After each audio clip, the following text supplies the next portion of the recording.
Real JP Multimedia, proud sponsor of the Nerdball Podcast. Here to help you with all things audio, video, graphics, photo, web design. From weddings to real estate, commercial business to private use, we offer a big variety of services for almost any budget. And if we can't do it, we will find someone who can. Find us at realjp.com. That's REELJP.com. Real JP Multimedia.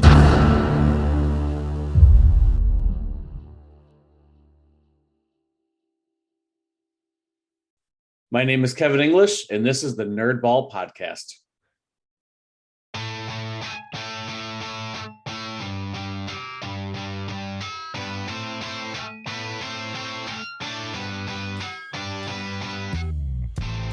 This is the Nerdball Podcast with Lorenzo Melcher. Awesome. All right, Kevin, thanks for coming on the podcast. You bet. My pleasure. It stresses me out to no end to call you Kevin. It's weird to me. And I don't think it's, I think maybe it's because people don't do that to me. Kids I've coached, I've only been their coach. So any kid I've coached in the past 10 years, they just say, hey, Coach Melcher or Coach. And it's whatever. And maybe you've had kids do that too, because you coach track. But I had a discussion with Scott Bucher when he started working with Perrysburg. I go, how can you, I wouldn't be able to handle it, because to go from teacher to colleague and seemingly such a, teacher of his to colleague in such a small amount of time, it seems like, to like shift over. It's I don't know. It's a weird process.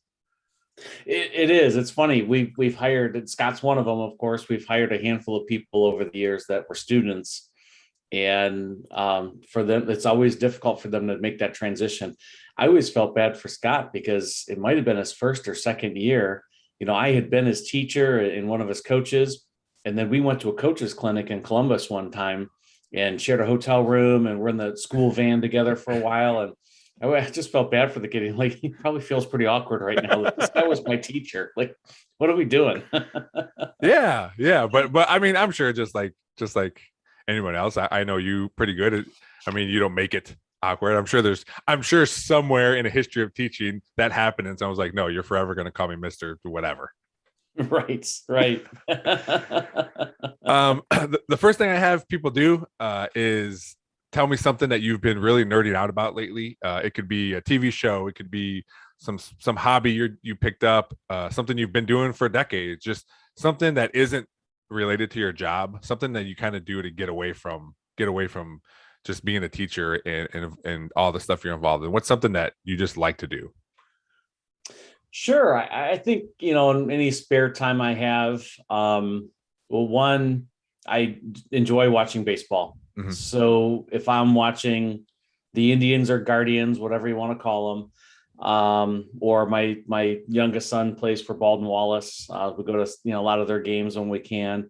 So watching baseball is always a favorite thing for sure for me.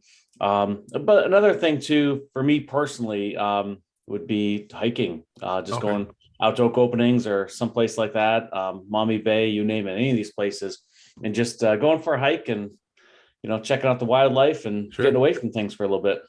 So has baseball been a huge part of your life since you were a little kid? Yeah, it really has. It's a game that I did play when I was younger. Mm-hmm. Always enjoyed watching.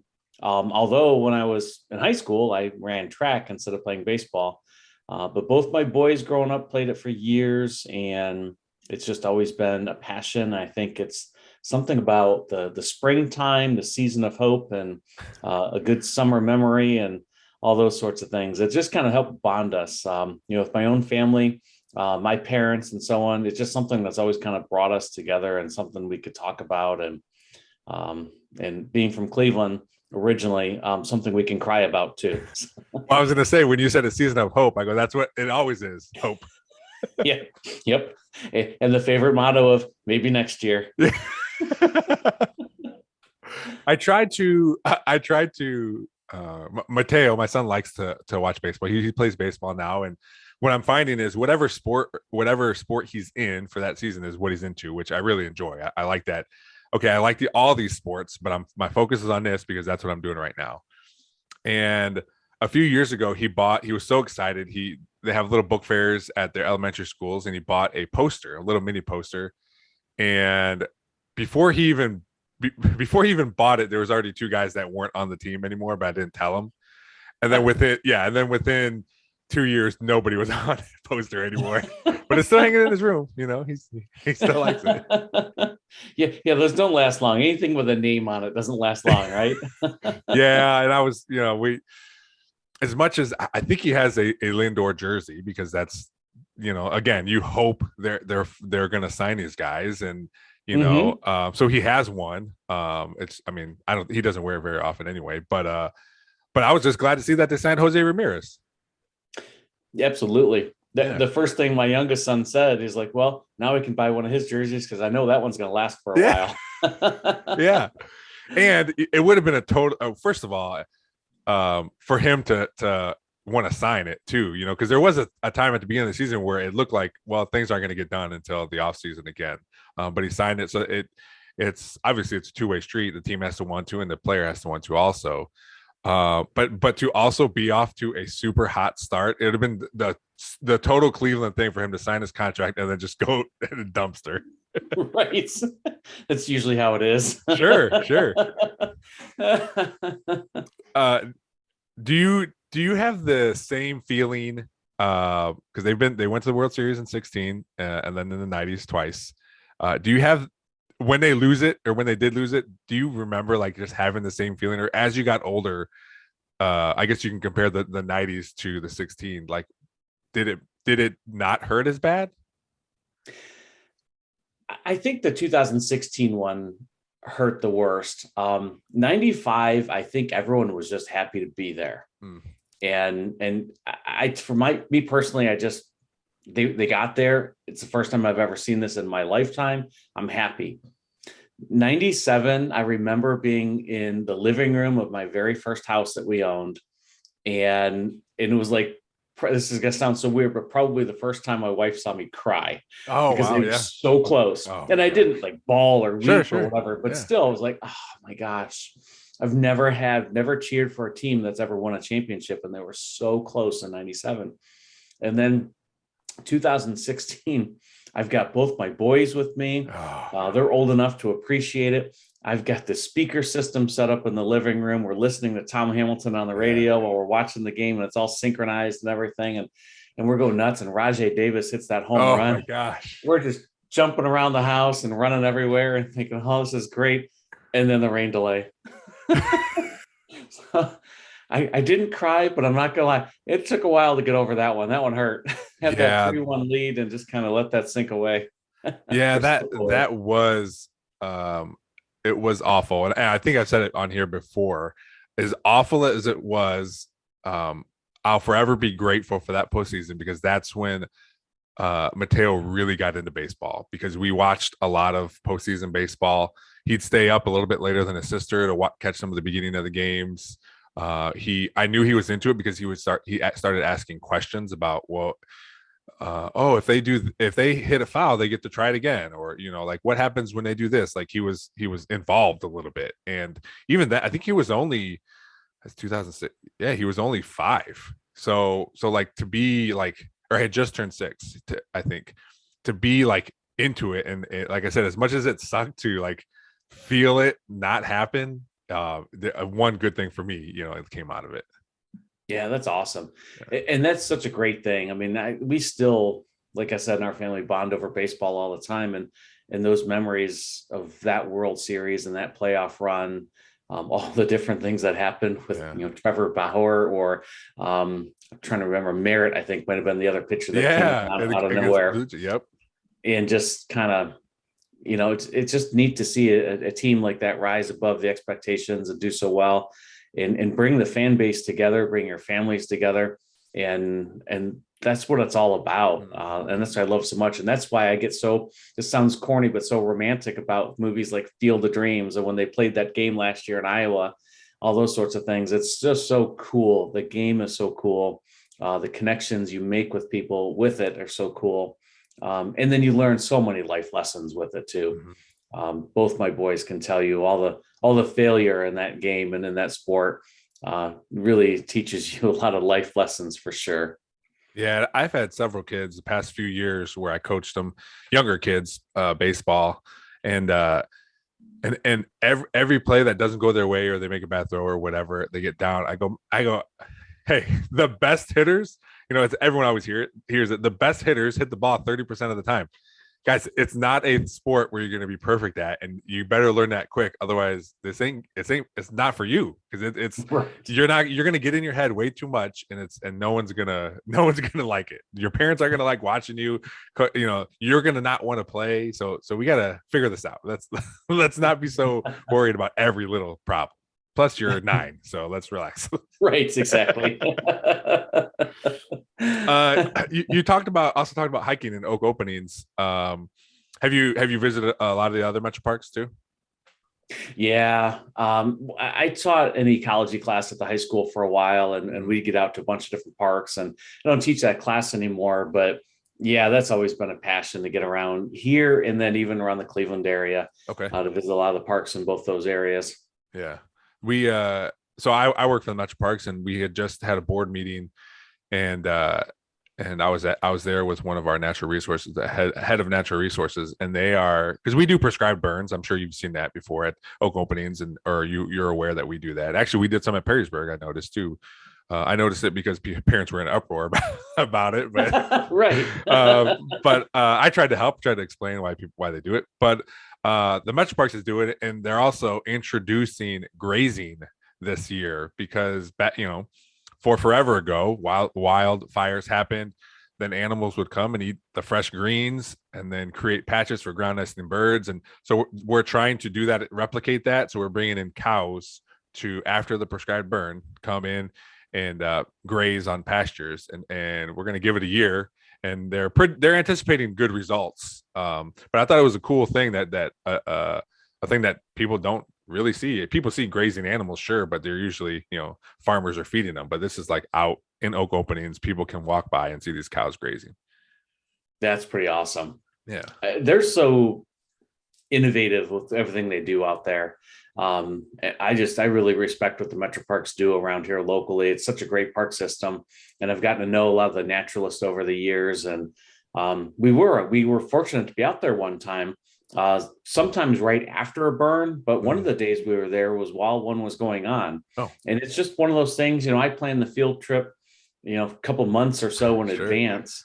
And it just happened by chance that they were doing that. And it's such a cool thing for our students to experience. And like you said, learn why they do it and what are the good reasons for doing that.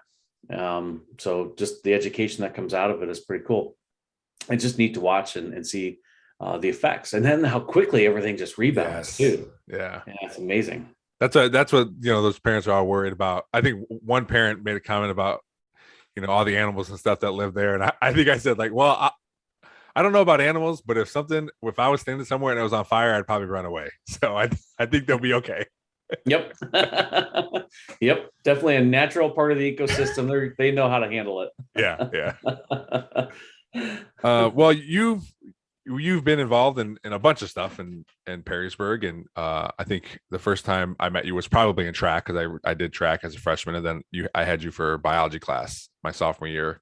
But how long have you been teaching at Perrysburg now? A good memory. And by the way, I think you were in my classroom when I first learned about 9/11. I think you and I were talking about it by the TV in my room. I think I was trying to yes. Yeah. Put a paper clip in the antenna, because we didn't even have cable TV at the time. I was trying to pick up a TV station to see what was going on. But but I've been there. This is my 27th year all at Perrysburg High School. Yeah. Okay. I was just gonna ask you that too. So you grew up in Cleveland, and how'd you find your way here then? Yeah. I went to Westlake High School in Cleveland and grew up in the Westlake community, so a bit west of downtown Cleveland. I went to Bowling Green and kind of thought about majoring in business. Education was something kind of on the back of my mind at the time, but I started in business and quickly, I think it was after a semester, decided business isn't really for me. And so I switched over to biology education and finished up doing that. So I graduated from there. And then I just, my senior year at BG, I had a lot of education experience on my resume already. I was trying to find something biology related if I could, just to mix up my resume a little bit, make it look better for employers. So I went to the Toledo Zoo and tried to see if I could do anything with the animals or get some kind of experience like that. And they said basically you could volunteer, but you have to be a zookeeper to work with the animals. I said, okay, but they said you can work in park operations or whatever. I said, well, I'm staying for the summer. I need a job. So sure. So I stayed on and worked, and I volunteered with the animals, met some of the keepers and things like that. Well, I also met a girl. And so we were working at the zoo together. Turns out she went to Bowling Green as well. I'd never met her on campus.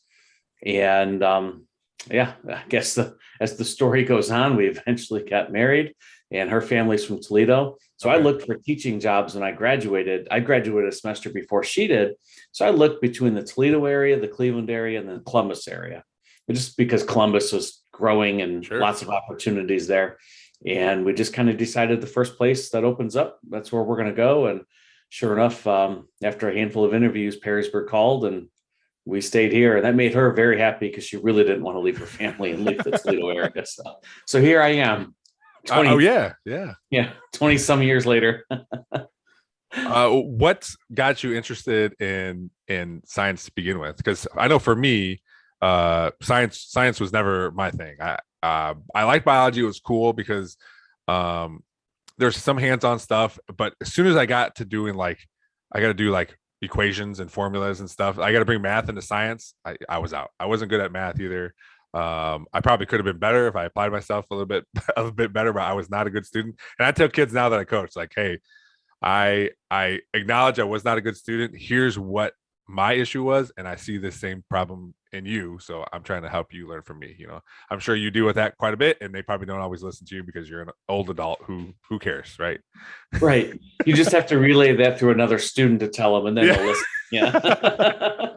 You never listen to or mom and dad, right? Yeah. But what got you interested in science to begin with? It started really with some of the teachers and maybe like you, some of the teachers I had in high school that really made me enjoy the class. As you've probably heard through education, a lot of times it's not necessarily what you learn, but the relationships you've built and the people you got to know, and that's what you remember. And I just always had really good relationships with my biology teachers, and I always really enjoyed the class. I wasn't necessarily the best biology student in high school or math student either, but those are things I worked on over the years. And even when I started teaching, I wasn't the strongest, but I'll tell you, once you start teaching something, that's when you really know it or not. And so over the years of learning more content, getting better at it, practicing, you get better at it over the years.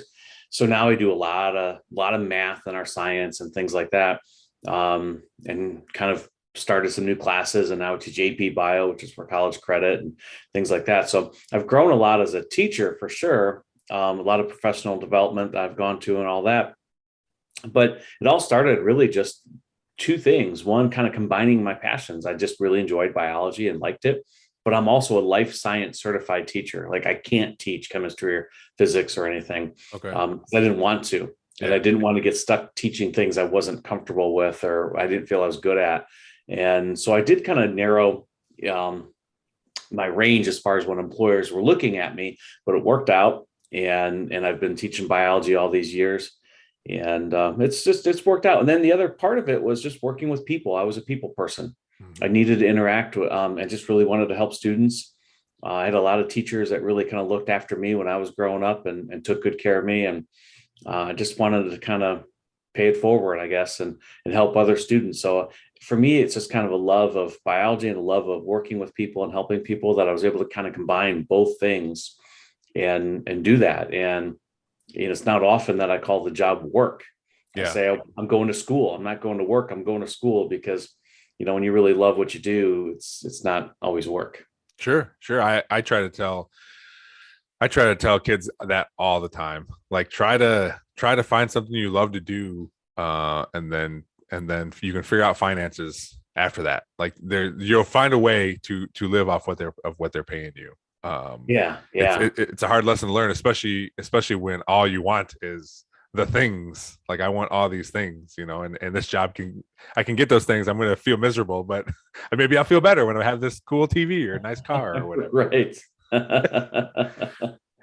As you progress, you get your first teaching job, and you're teaching X, Y, and Z classes. As you progress and you're there longer and longer, do you get to, I don't know if like pick the classes as far as like I want to teach biology specific, or now you're saying AP biology, but do you get to I don't know, suggest like I want to do these things?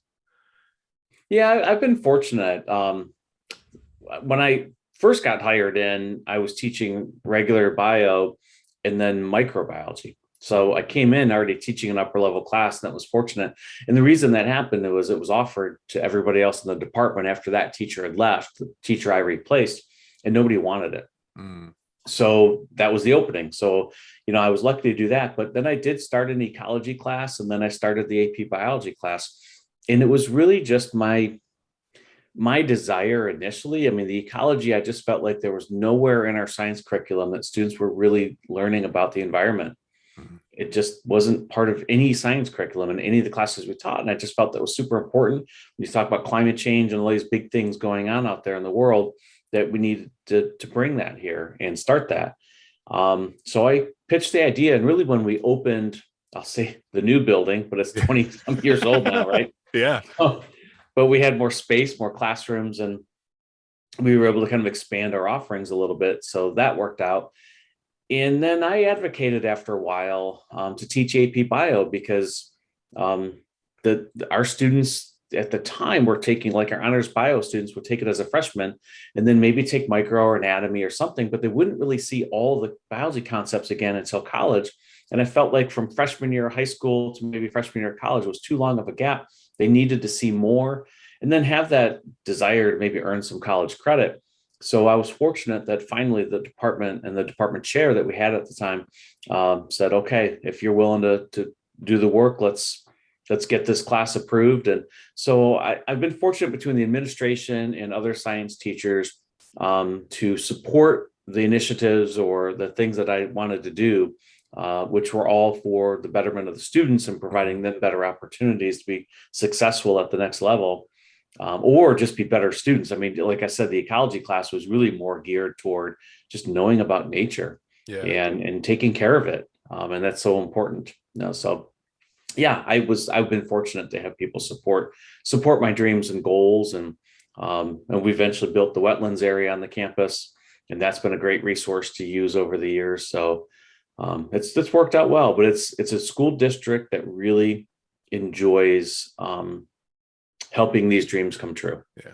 Well, I think it's important too, where any employer, where they want you to do what you want to do, right? They want you want to do that thing, and you run with it, go do it, help everybody, because not only does that make you feel better and you want to do more and be really involved in this thing, but then other people notice like, ooh, they wanted him or they wanted him to succeed in this thing, so they let him do it. They wanted Kevin to do this thing, and they at my work too, it's the same way. Like I want to do these things, and they're like, yes, let's do these things. As long as you're doing your job, your what you're here for, will help you do these other things, because it's going to make us better too. And I think that's such an important thing to look for in an employer when you're looking for a job. And sometimes you don't know, like maybe you didn't know that Perrysburg was going to do that adventure. You probably didn't even know, hey, I want to do these classes, but eventually it got there. And you're like, oh yeah, this is awesome. They're letting me do these. Yeah, it took time. Yeah, you're right. As a first year teacher, those are things I didn't even think about. But it did eventually develop over time and worked out really well. But yeah, as a rookie, I didn't quite have that vision just yet. But sure. But it did come along over time, and it's really worked out well. Yeah. Is there what is the difference between an AP class and a regular class?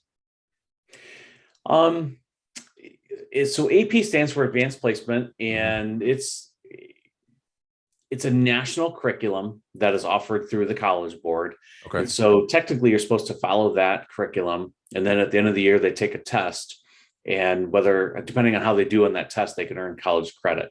It's a 1 through 5 scale. 1s and 2s will not earn you any college credit, but 3s, 4s, and 5s will. So it's a pretty well vetted and researched curriculum to do, to follow throughout the course of the year, and has a pretty well established exam at the end. But if it was an honors class or a regular class or something at the high school, or even a CCP class, that's another option that's out there these days. But if it's a regular honors class, there's the incentive of having that test and maybe earning college credit isn't always there. And then the GPA is different. But I would say this, though, mostly it's the workload and the intensity of the class and the depth of understanding on the topics.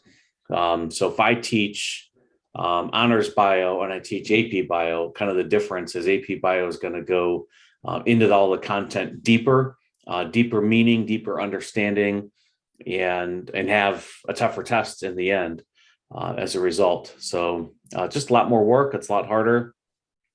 But then CCP classes are kind of equivalent as far as the workload goes, but those are guaranteed college credit if you stay in Ohio. Where you get the college credit by completing the class. But those classes, the teacher needs to be affiliated with the university. So we've got a really, really, really good physics teacher at the high school. And he's done a phenomenal job over there. So he teaches CCP physics, and those students are linked to BGSU. Okay. So they go on to their grading scale and earn college credit. So if they decide to go to an Ohio university, that physics grade that they got will go with them, guaranteed.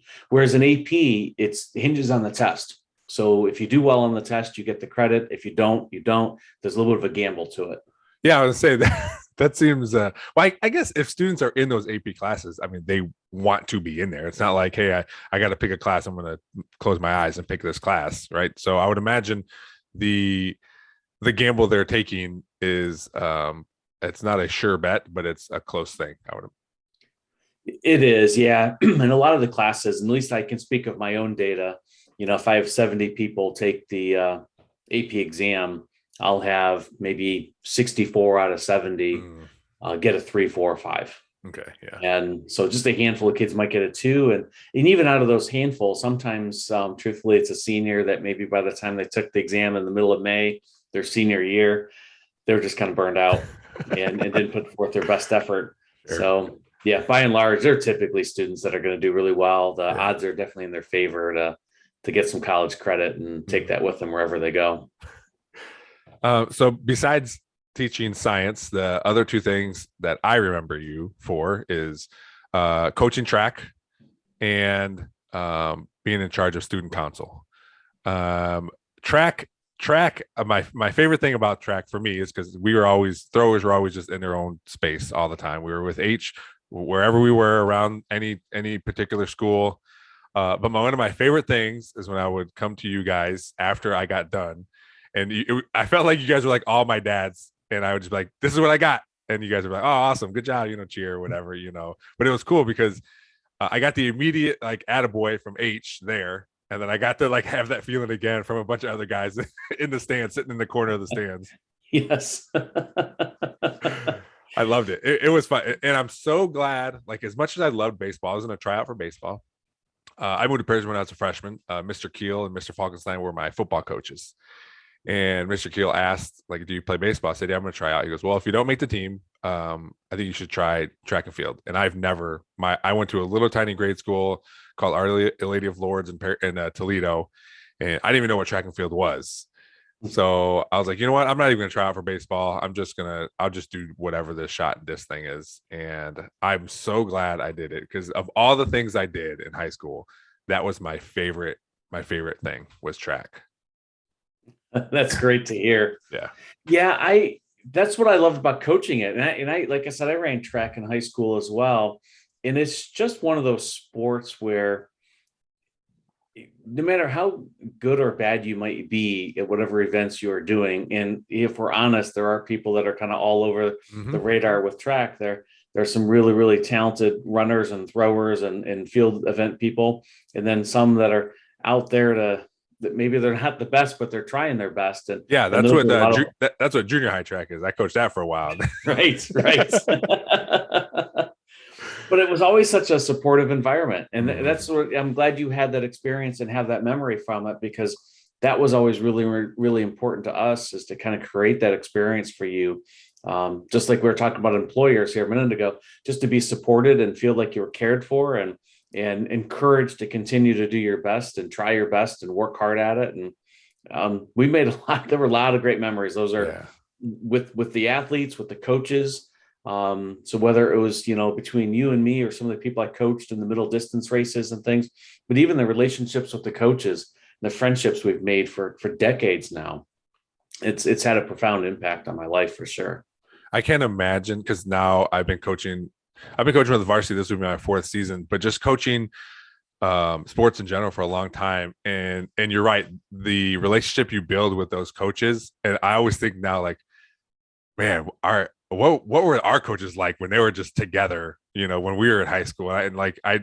Because I have so much fun, and I coached track at Rossford Junior High, and every Monday when if we had a home meet, we'd go out and get fajitas from Chili's every Monday, and just like we had all these things, and we had and it happens quick. Like, relationships with coaches happens real quick, because you all have that one goal. Is like, hey, we're trying to make these kids better. We're trying to have them succeed and all this stuff. So you have that goal. But it, just like you said, it was so much fun to like just be a part of that group, like just a coaching group. Yeah, no doubt. Our group, I know, back in the with coaching track, we just enjoyed each other, had a lot of laughs. I mean, those are some of my best memories. Mm-hmm. And then even just doing like more relaxing things, like when Coach Hench just passed away recently, the thing that kind of came back to me a little bit was we would usually all get together, whatever was going on at the beginning of the Napoleon Invitational or something, and it could be 8 a.m. in the morning, and we just say, you know what, let's grab something to drink or whatever, let's walk the track. And all the coaches just walked the track for 3, 4, 5 laps around the track and just talked and picked on each other and whatever. And then after we kind of did that and all that, when we went our separate ways and started coaching our kids and all that. But it's just neat, all those different memories, with the athletes, but also with each other, and all the laughs we had. We'd be up in those stands just kind of hooting and hollering all the time. Yeah, it was a lot of fun. We had a good time. Oh yeah, it is. And I have such a funny memory from student council, because in my 4 years, not once did I run for anything ever. I didn't really care. I wasn't involved.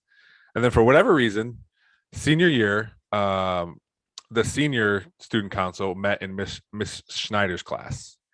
Okay. And I would just go there in the morning just because my friends were there, and I'd go into class on the days they had meetings before school, and I'd sit and hang out. I'd talk.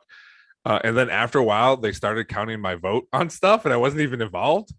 And Louis was our president, and he was in there, and I would be involved. And then eventually I'd go to your room, also when you would have bigger meetings, and I'd be there too. And then Louis was like, do you just want to be in, you're here all the time, do you just want to be in student council?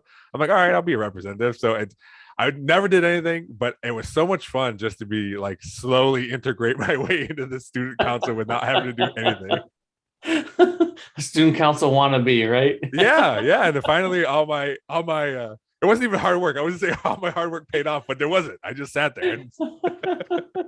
It's where all your people were, right? Yeah, and it was fun, and I it made me think like, man, I probably would have had fun if I did this 4 years. All 4 years would have been a good time because I had fun that little. It wasn't even a full year, the little half a year that I did it. But you've been involved in that for a long time, right? And you just now this year stepped down. Yeah, at the end of this year. It's been, I guess, about 23 years maybe for student council, but then I started Pride a couple of years before that. And I was also advisor of what was called Interclub Council, which was a leadership training thing my first year. So really, it's been the full 27 years in reality of advising things like this, but most of it's student council for sure. And this year, I announced a few weeks back that this was going to be it for me. I love it. Absolutely love student council. The kids I get to work with, again, the relationships, the memories, the events. It's what's cool about student council is you try to do everything you can to build a positive school climate. Mm-hmm. And all the events you do, you're just trying to make school more enjoyable for everybody to be there, encourage involvement and all that. And that's what's just been so much fun about that is I feel like our students have really taken that role seriously and have done a phenomenal job. And with that, even with Pride and some of the other clubs and organizations in the building, just building the school climate that makes Perrysburg High School a school that everyone else wants to go to. When you look around the NLL or around the state, the school culture that we have, our school spirit, everything that goes on there. So many other students you maybe hear it through football, athletes saying in the middle of a football game, wow, I'd love to play in front of that student section. And those sorts of things. And that's all the hard work and dedication of those students over the years. Each year with student council, we tried to build something new. And then one of the big things that we're about to do, it's this Friday, it's coming back again, is froshfest. Oh, yeah. And that to me is the event that really sets the tone. We joked earlier about how kids don't always listen to mom and dad or teachers. This whole day of froshfest is built with the students telling the students, this is what we expect when you come here. And it's all about getting involved. We're going to have over 40 clubs represented there that they can join, plus sports and theater and all these different things that they can do. How could you not want to go to Perrysburg High School? And that's the message that students are going to send is nobody just goes to school 8:30 to 2:30. We all get involved. We all do something extra. And that's the norm here. So get ready for that. Your next 4 years are going to be awesome. And so to have students say that message all day long to these kids sets the tone and really helps increase involvement in the building. When I was a freshman football coach, I went to one of those. I've never been to one. And it is so cool, like almost too aggressively that some of these seniors and juniors and sophomores are like, come do this club or check this out or whatever. One that comes to mind he was so positive about it was Miller.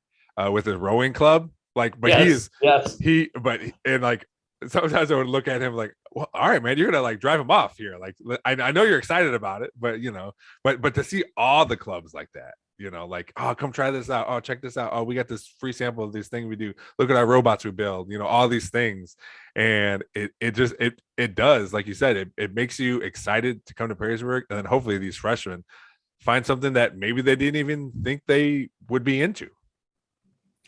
Yeah, there's got to be a niche somewhere for everybody.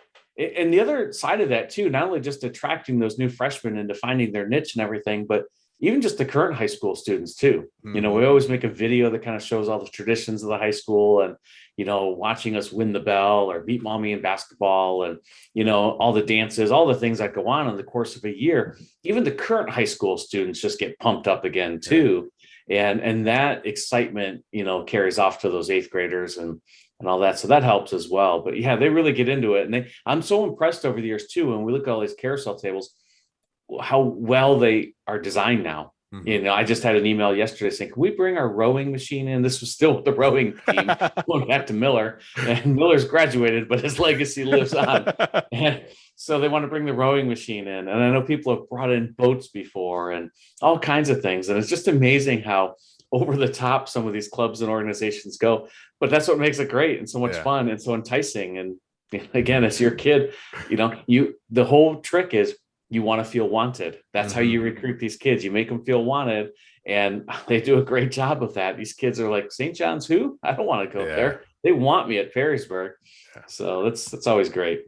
That's my favorite part of coaching is if some college team ever said, hey, we want you to recruit kids, you don't have to know anything about football, just get these kids here. And I love talking to people, but just recruiting kids and talking to them and going to I'll drag my family along to a 8th grade or 7th grade basketball game and talk to kids after the game. And just I like being able to connect with students. And there was a small little bit of me that when I was because I used to work at UT, I'm like, you know what, I could use this, I could go to school, and I never had time.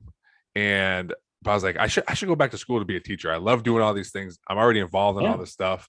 And I would love it, but I never did it. And now I get to I still doing things that I want to do. And I'm still able to coach and do things at the Metroparks that I enjoy doing. But the part of just being able to talk to these kids all the time and try to guide them as much as you can or encourage them to do these things or whatever. It just seems like, for me, it seems like an important thing that I should try to do.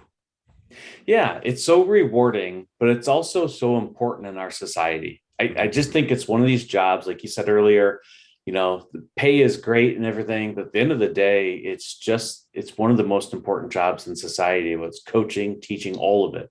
Anytime you can help guide our youth and help them make good, positive decisions and help them reach their dreams, it's such an important job. And we need to continue to do a great job all across this country, educating our youth, because it's hard to find anything that's more important than that. Yeah. Well, I think it's a good sign too, specifically for Perrysburg, that we get seemingly so many Perrysburg graduates that come back to teach in a district. If they didn't like it here, they wouldn't come back here. Right. Yeah. Right. A lot of times it's maybe frowned upon to still be living in your hometown or something like that. But sure. No, this is a great place to be. That's for sure. And, I am a transplant, if you will. I didn't grow up here, but I love it. And this is such a wonderful place to raise a family. Yeah. Yeah. I know we moved away for like 3 years because my wife and I couldn't afford a house in Perrysburg yet. So we moved to Toledo for about 3 years. And with the intention, we're like, well, we know when we have kids and they're old enough to go to kindergarten, we're back here. And that's what happened. And like I said, it's awesome here. And I like that my kids are getting involved. It was so cool. This past football season was the first season that Mateo could be on the sideline for varsity football games to help. He still gets too involved in the game and doesn't quite do his job sometimes, but but we always have pep talks at the end of the game, like, all right, well, you're the water boy. You all four of you can't be down by the goalpost. Like, some of you have to be where the kids need water, So it's. And I try to tell my wife, I'm like, I don't want to like yell at him because he's my kid, but that's also a job that they're responsible for. And so I always talk to them before the game, and then after the game, me and the water boys come together and be like, all right, here's what happened. Here's what we got to do better next time, and go from there. But it was cool for him to be out there and with his little buddies and stuff. So it's now that they're getting older and the family's being more involved and stuff. It's cool. Yeah. Well, those are memories he'll always remember and really appreciate. He'll always remember being on the sidelines when he was a little kid at Friday Night Football under the lights. I mean, that's such an exciting place to be. Yeah. We just went to the varsity baseball game. They had a doubleheader on Saturday, and I took him to the first game, and I was up by the fence, right by the dugout, talking to players and talking to Coach Hall and Coach Stein, and they were winning 7-0 in the bottom of the sixth. The bases were loaded, and Connor was up. And I told Mateo, I said, hey, come up to the fence. He's like, what? I go, when Connor knocks all 3 of these runs in, the game's going to be over. And I want you to see it. First pitch, grand slam out of the park, home run. Wow. I was just talking to Connor too, right before his at bat, because he hit a double the previous at bat, and the kid hung a curveball. And that's exactly what happened the first time. Just slow batting practice ball and smoked. And I looked at Mateo, he just started laughing. But it was fun. He probably looked at me like, how'd you know that was going to happen? Right. Yeah. With Connor, it's a safe bet. Yeah. He's a special kid, not only on the field and off the field, but yeah, when you watch him play sports, oh my goodness, he's an amazing athlete for sure. Yeah. Are you still, do you still do anything with baseball? Because I know for a while you're in the press box. Right. Yeah. I was helping out with that. No, I've kind of this year. So when Noah, I stopped coaching track in 2012. Okay. And Noah got involved. One of the main reasons I stopped was he got involved in travel baseball. So I went to follow him so I could see him play because the seasons were the same time. And so I stopped track after I don't know how many years, 16 years, 18 years, whatever it was. Started coaching baseball and did that until he got to high school. And then it just kind of helped behind the scenes. So for 2 or 3 years, just kind of did some of those things, helped with the parent groups a little bit, was in the press box playing the music, announcing, the scoreboard, whatever they needed me to do. And it was a lot of fun. And I'll tell you, that's the baseball seasons, from track, spring sports, that's the place to be. It's warm and it's dry. So, so the press box was a great place to be. Yeah. So I never minded volunteering to be in there, and you always had a great seat. This year I decided to not do that and let some other dads kind of come in and do that. And then we've just been trying to get to any of the Baldwin Wallace games we can get to whenever we get a moment. So I yeah, didn't want to overcommit the spring. Oh, sure. Yeah. Mateo and I popped in the press box because Ryan Thompson's dad was up there. So we were talking to him and he said the same thing. He goes, when it's cold, we got a heater. And when it's hot, we're in the shade. He goes, and then he's like, when it's cold, we got a lot more people that want to try to be in here. Right. Yeah. Especially when it rains. Yeah. Yeah. But that field is nice. I've never been out. I haven't seen the turf yet. And it's amazing. Yeah. They did a great job. Yeah. I asked Connor, my son was mad it was a year too late. Oh, yeah. Yeah.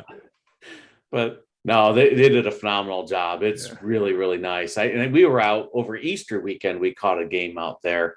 Noah came home and wanted to visit some of the guys and the coaches, and got a chance to walk out there a little bit between games, and they did a great job. It's a phenomenal facility for sure. With when Noah was growing up playing baseball, was there ever a time, obviously not when he was little, but maybe in high school that thought like, oh, I think you could play college baseball? Or was that just something towards the end, like this is happening and I didn't even fathom it really? The coaches that he worked with when he was younger, I'd say around 8th grade or so. And I'm not saying that's when I knew he would play college baseball, but he started to get the passion, as we talked about earlier, some of these things that just make you connect with the game of baseball. He started to really develop a strong passion for the game and wanted to work at it. And he just became one of those kids that was always asking me, hey, can we go out to the cages? Can you hit me some grounders? And we just kept doing these things and he just loved it. So I just knew the passion was there. So that part was going to be there. So then in high school, as he continued to develop, he came in as a freshman and was looking pretty good. A lot of the varsity kids were talking about him a freshman year at tryouts and things, and had a pretty good year. It unfortunately was shortened with COVID. But yeah, and then he would play for a team out of Columbus in the summertime, and that was more for recruiting purposes. And he would do that, and that's where colleges found him. But yeah, his ability, I would say probably by the end of his sophomore year, and then his junior year got canceled due to COVID.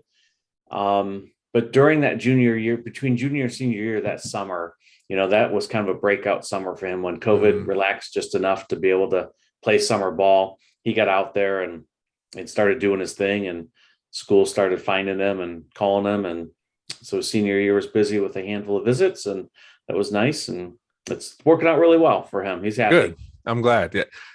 As his dad, did you find it difficult to just let him decide? Like, because I feel like it's such a big decision. And I would imagine, as much as I know you, and I feel like how I would do, like, it'd be hard for me just like, well, what do you want to do? Like, but it's such a huge thing. Like, let me kind of tell you what I think you should do. Right. But like, where were you at in that scale of letting go, I guess? Yeah, it's hard. It really is. In the changes he went through in the process. I mean, prior to COVID or all that, he started to have some Division I, Division II schools talking to him, and he went to prospect camps. And then COVID hit, and his whole class, they just stopped. They stopped recruiting that class, and told us we'll pick people up in the transfer portal later on to make up for that loss. So now all of a sudden he's looking at D3 schools and things like that. And honestly, it worked out great. I was always worried that if he went to a D1 or a bigger D2 or something, he might not play. He might not be happy. And if he's not playing, he's going to lose his love and that ability to work hard at it. So he found the right fit, where he's coming into a really, really good D3 program. They were up to number 8 a few weeks ago in the nation. And so trying to find his fit there. And but it was finding that right fit for the education. He wants to go into business, so he's in marketing, and then baseball and the good relationships with the coaches and the teammates and things like that. So it was hard. We went to a lot of schools. We started with some of the bigger schools and then kind of realized that plan wasn't going to happen. So we started to go to smaller schools.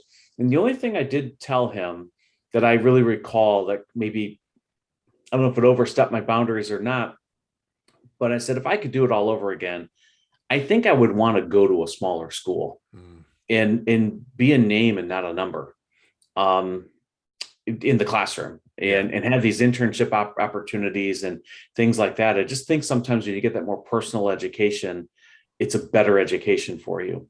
And that's what drew him. He really came down to Wittenberg and Baldwin Wallace in the end. And he just felt, maybe because my family's in Cleveland, there's a connection there. But just the opportunities for internships and potential jobs after college, and having a bigger city like Cleveland and the alumni network that's there. So for him, it was still a big chunk of education, which made me happy. That he was thinking along those terms and not just baseball. But he also felt like he's got a guy at shortstop right now that's an All-American that took his COVID year and stayed. And so Noah didn't get a chance to just walk right into the shortstop position. He's got to fight for it. And he wanted that. So that's okay. He kind of sacrificed his freshman year. He's playing a little bit, but he's playing a little second and third and whatever. But he wanted that challenge to earn the spot and not just be given it, as a freshman and just stay there. He wanted to earn it. And that's just kind of his mentality, which I'm proud of him for that. I think that's a good point when you said if I would have done it all over again, I went to a smaller school, because I right out of high school, I went to BG and I wasn't ready for school, and they politely asked me to leave and I could return later. And then I went to Owens, and the same thing. Like I wasn't ready for school. And if I were to do it again, I wouldn't have gone to college right away, because I think I was an adult technically, but I just wasn't prepared to work by myself, like do all the work myself. In high school, it was kind of like, hey, Lorenzo, I'll give you one more day to turn this late assignment in or whatever, and there's some leeway there. But in college, I wasn't ready for that. And so I think I would have worked or done something else besides school. But once I went to Owens and I realized, like, oh, this is cool. Small classes here. It's kind of, for me, it was like a high school environment where they know your name. They're really invested in you. They help you get jobs. They, that all these things they're helping you do. So hopefully, it turns out well for the kids we're trying to help. And it did for me. Like, I really got in with this program, and I still talk to, his name's Chris Foley, the head of the landscape and turf grass management. I still talk to him in every once in a while, but it was such a cool thing. And I wish I would realize that, like, when I'm done with high school, this is what I want to do. But there's not a lot of kids that know exactly what they think they do. And it changes a lot. Right. Yeah. We've talked about that recently. I just feel like career exploration is something we can probably do more of. Yeah. To help kids kind of find that niche and what their interests are, things like that. And I think that's why 70% of the kids in college, or whatever that stat is, will change their major. It's just so normal for them. And I get it, but so many opportunities for sure. My favorite thing is when employers put jobs out, when it says 2-year degree or bachelor's degree or equivalent work experience, because I think that's super important too. Because you lose a bunch of people that didn't do that, but maybe have worked in the field for 10 years, but you want this piece of paper that says I did it. And I understand that part of it, but I think it opens it up so much more to many more people that probably could benefit your company or whatever. Yeah, absolutely. Yeah, I totally agree. Yeah. Well, it's been an hour. I try to keep it there for busy people. You probably got some science things to do, so I don't want to keep you from that. But I do appreciate you coming on. We've known each other for a while, and I do have fond memories of being a student of yours, being involved in track and student council. And as we talked more, I go, man, I was with you a lot throughout high school, with classes and the activities and stuff. So I appreciate everything you've done for me and everything you do for the school, because you're a big person in the school as far as being involved and being in everything. And whenever you're done retiring, we're not going to be able to replace you. And I know everyone feels that same way at Perrysburg, but I just want to let you know, like, you were a big part of my life and you still are now. And like I said, whenever you're done, you're going to be missed. So I appreciate that, Lorenzo. And the feeling is mutual. Like you said, we've known each other a long time. I always love seeing you at the football games, and seeing you came in and spoke to the staff a few weeks ago, and I thought that was a really, really good talk that you had.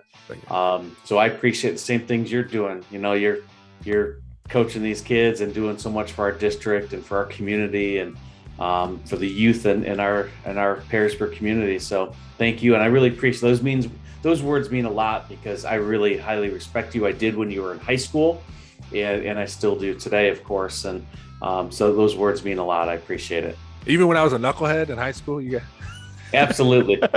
You were a good knucklehead. Well, thanks again, and have a good night. And I'm sure I'll see you around. You bet. Thanks, Lorenzo. Thanks, everybody, for checking out this episode of the Nerd Ball Podcast. Please rate, review, and subscribe wherever you're hearing this, on any of the podcatchers. On YouTube, hit that subscribe button so you never miss an episode. We're coming at you 2 times a week now, audio and video.